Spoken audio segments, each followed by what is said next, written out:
So a typical day would be I sit down with the artist and we talk over the song that they've brought for me to work on with them. They may just have lyrics, they may have lyrics and a melody, they may have lyrics, melody and some chords that they've worked out. They may even have done a previous recording of it somewhere.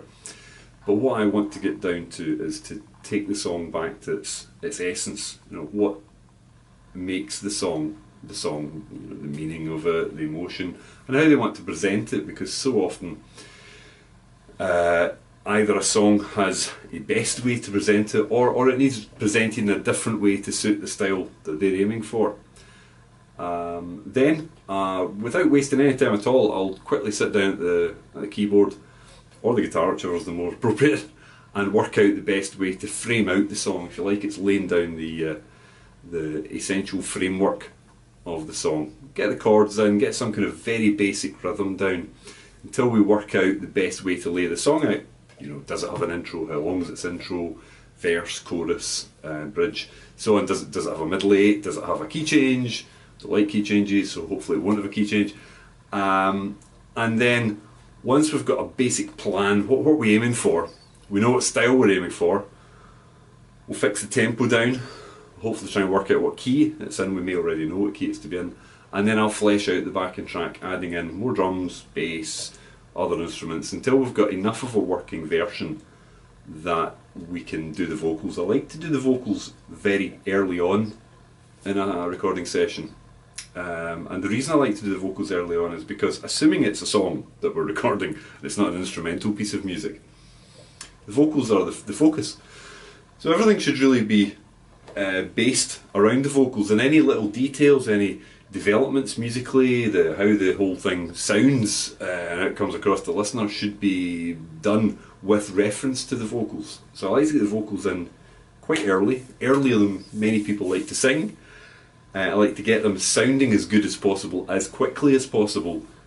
And then I quite regularly like to move straight onto the backing vocals, and I will help the artist to work out the harmonies, where to put them, how to sing them, lighter, softer, faster, slower, whatever. And only once we've got the vocals done in completion do I then fill in the blanks musically, because by that point, assuming the chords are right, the rhythm's generally right and the vocals superb, then the rest of it is filler, but it's important filler. It determines how the whole piece comes across, how classy it sounds. I take the recording of vocals very seriously. I've worked with singers who have recorded thousands of times over the years. I've worked with many singers who've never recorded before, or even ever sung before.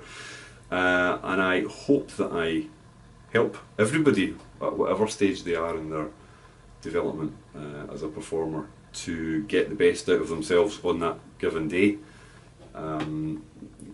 Part of it's putting them at ease as quickly as possible, not putting them off, making them feel comfortable in the room, also making them feel comfortable once they've got headphones on, because I think you need to be able to feel that you're performing the song properly, and that also you're not just you know, singing along with some basic karaoke track. It needs to feel that you're in the music. Get all that right. I'll try and do as few takes as it needs, but that might be 50 takes, or it might be 3. Some people don't respond to doing lots of takes. They just, it's not for them. They've got it all in the first take, or the second or third take, and other people just get better and better, because the more they do it, like an exercise, they just simply bring more to it.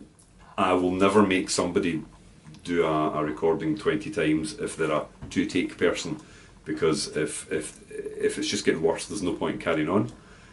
Or if it's just brilliant straight away, there's no point carrying on. But if I can hear that there's somewhere else to go with it, I will do my very best to cajole somebody into going on further. I can usually tell where somebody's peak is. What attributes in their voice to bring out, and what things to ignore. There's nothing worse than if you've got a very beautiful, soft, gentle voice, going into a studio and somebody telling you to belt it out, and that's not what you're all about.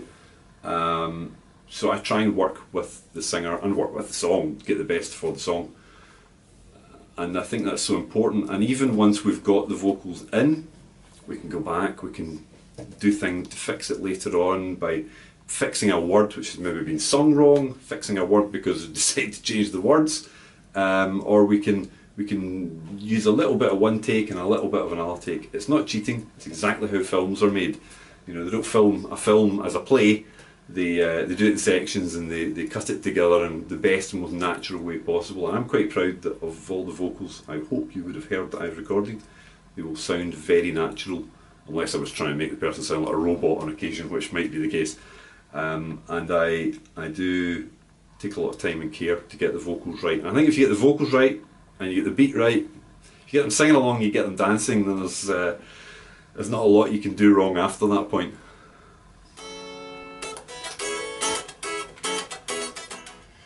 Yeah, I play keyboards. It's the instrument I've played probably the longest, but I also play bass guitar, play electric guitar, play a little bit of acoustic guitar.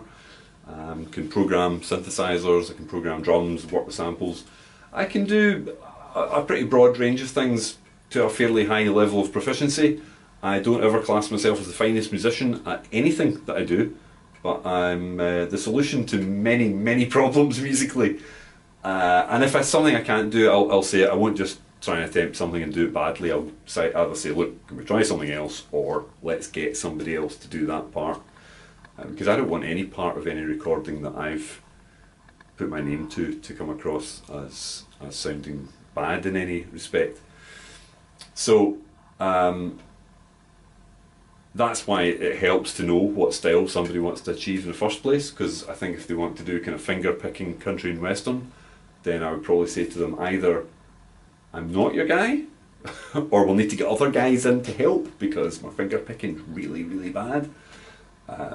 But I like to think that I can do most types of what I would describe broadly as contemporary pop. You know, I've done dance music, R&B, ballads of all types, folk acoustic music, lots of different things. I think my website only touches on the range of music I've done, because it doesn't, not everything I've ever recorded I have the rights to put on my website. But I would say that if you've heard it on the radio in the last 20 or 30 years, probably a chance I'll be able to do it. There's not many things that I can't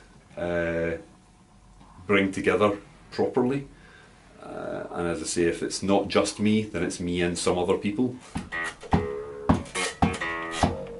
Because I play most instruments that will be required, I can do most things for people that they require. So you simply need to turn up, and I should be able to fill in the blanks on what you need. You don't need to come along and suggest a bass line to me, you don't need to suggest the drum part. I can do that. But by all means, if you have specific ideas, I want to know them, I want to incorporate them and get as much of the artist into the song as we possibly can. And then, hey presto, you have a finished recording.